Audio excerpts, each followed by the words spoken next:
every other Friday, the same thing happens. Your paycheck hits your account, and for about 24 hours, life feels pretty good. Then rent clears. The car payment clears. The credit card payment clears.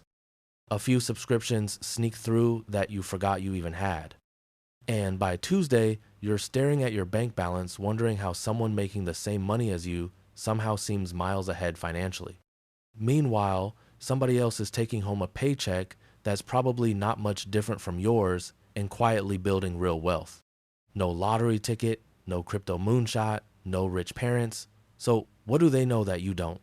Here's the frustrating part. Most of them aren't doing anything complicated. In fact, the habits that separate financially successful people from everyone else are so boring that most people ignore them completely. My name is Alex, and welcome back to Alex Makes Sense.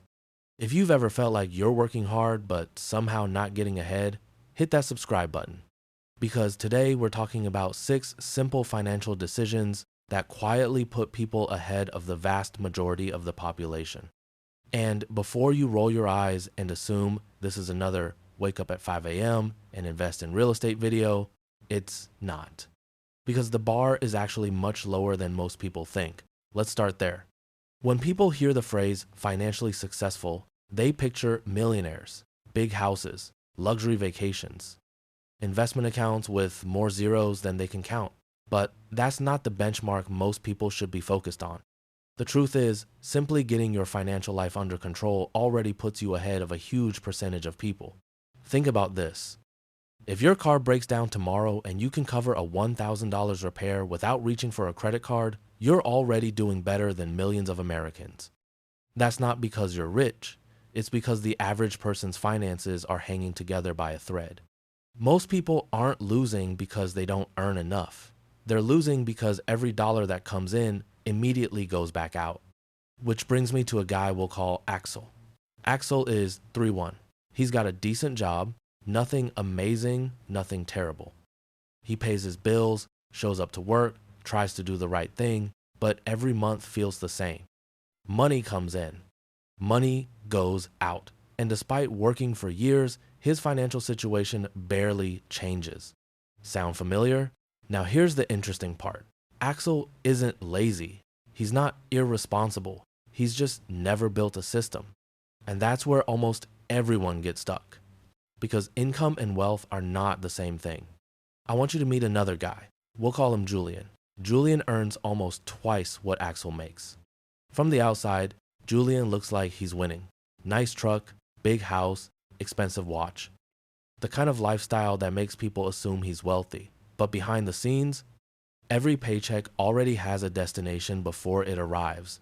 Mortgage, truck payment, boat payment, credit cards, insurance, monthly subscriptions, lifestyle upgrades. Julian makes more money than Axel, but somehow feels just as stressed.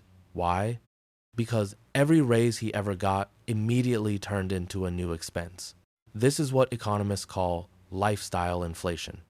You make more, you spend more, and 6 months later, you feel exactly as broke as before, just with more expensive problems. Most people think increasing income automatically creates wealth. It doesn't. Wealth is what you keep, not what you spend. And that's where our third character comes in. Let's call her Jane. Jane makes about the same amount as Axel. Same salary, same economy, same rising prices. The difference? One Sunday afternoon, she spent maybe 30 minutes setting up automatic investing. That's it. No advanced strategy, no stock picking, no financial genius required. Every payday, a portion of her income automatically moves into investments before she can spend it. Then she forgets about it. While Axel is trying to save whatever happens to be left over at the end of the month, Jane saves first. And that tiny difference changes everything. Because early in your financial journey, your savings rate matters far more than your investment returns. Most people obsess over finding the perfect investment, the perfect stock, the perfect strategy. Meanwhile, they're saving almost nothing. That's like worrying about the paint color before you've built a house. The amount you save matters first. The investments matter second. Now, let's talk about something that sounds boring but might be the closest thing to free money you'll ever find. A 401k match. If your employer offers one and you're not taking advantage of it, you're literally turning down part of your paycheck. Imagine your boss walked into your office and said, "Hey, every dollar you save, I'll give you another dollar for free." Most people would sprint to sign up, yet millions don't. Not because it's difficult, because paperwork feels annoying. And that's one of the biggest financial lessons you'll ever learn. The things that create wealth are usually boring. The things that destroy wealth are usually exciting. Which brings us to debt, specifically high interest credit card debt. Because before you start dreaming about investment returns, you have to stop the financial bleeding. If your credit card charges 22% interest and your investments earn 10%, you're running uphill on a treadmill. The math doesn't work.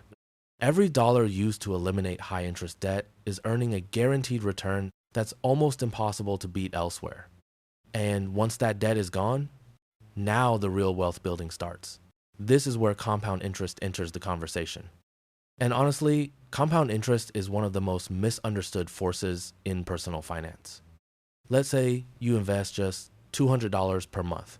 Nothing crazy, not thousands, just $200. Invest it consistently into a low-cost index fund and leave it alone. After a few decades, that modest habit can grow into hundreds of thousands of dollars, potentially over $1 million depending on market returns and time. And that's the part people miss. Time matters more than talent. The biggest advantage wealthy investors have isn't intelligence. It's starting early. Because the market rewards time far more than it rewards brilliance. And here's where things get painful. Let's go back to Axel and Jane. Jane starts investing at 25. Axel waits until 35. Same monthly contribution. Same investments, same returns. By retirement, Jane can end up with hundreds of thousands or even millions more than Axel. Not because she invested more each month, because she gave her money an extra decade to grow. That's the real cost of waiting. Not months, not years, potentially hundreds of thousands of dollars. And the crazy thing, most people wait because they think they need to know more. They don't. The people who build wealth aren't usually the smartest people in the room. They're the people who get started before they feel ready. That's the secret. Not perfection, not timing, not luck, consistency. Because at the end of the day, the gap between people who build wealth and people who don't usually comes down to a handful of boring decisions repeated for years. Save first, invest consistently, avoid high interest debt, capture free employer matches, ignore financial noise, and give your money time to work. That's it. Not exciting, not flashy, but incredibly effective. And if there's one thing I want you to remember from today's video, it's this.